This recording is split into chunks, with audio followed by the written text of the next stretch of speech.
Anyone else have a question? Yes, ma'am.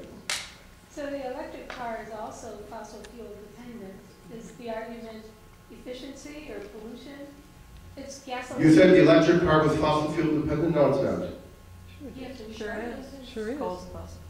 Oh, excuse me. You're presuming that the electric car would be made off of fossil fuels. The electricity would come from fossil fuels. Actually not.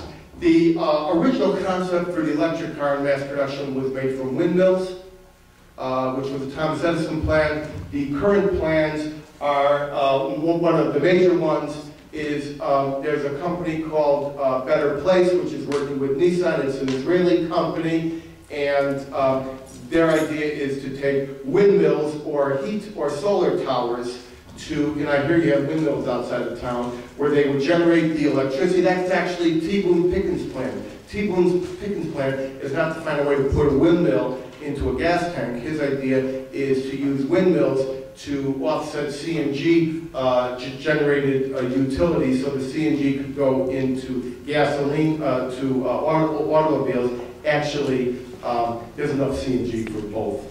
If T. Boone Pickens never gets another windmill, there's enough CNG to go around. But there's nothing in an electric car that requires it to live on fossil fuels. It can live on any form of nano-electric. It can run on solar. It can run on nuclear. It can run on wave. Anywhere there's electricity, it can run. It can also plug into your socket.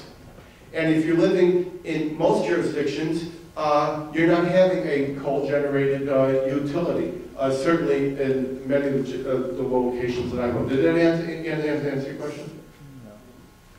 No. Okay. I mean, electric cars, they need electricity. But she brings up a valid point.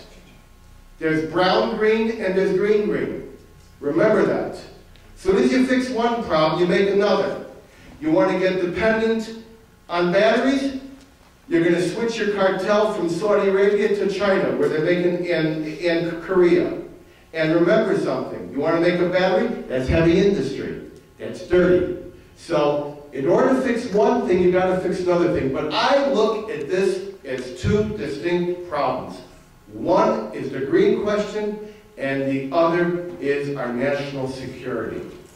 National security today solves the global warming problem next week. If we have to choose between running a car off a battery today or mass starvation because we have no oil, it will be an emergency. Right now, this minute, while I'm speaking to you, every man, woman, and child who's able and willing is in Fargo, North Dakota, trying to put together 2 million sandbags. They're in an emergency. When I talk to you tomorrow about what is facing this nation, I want to know, if the oil stops, how the heck is anybody going to get to State Farm? How is anybody going to get to Illinois State University if you have no gasoline in this city? We will talk about that tomorrow. I will take one more question. Does anybody have one? In the back, please. Have you been contacted by the Obama administration, and what do you think of their energy plan? Can you wait till tomorrow? I'm not going to be here tomorrow. They don't have a plan. They have no plan. And the plan they have is completely unrealistic. They don't have a plan. McCain doesn't have a plan. The Republicans don't have a plan. The Democrats don't have a plan.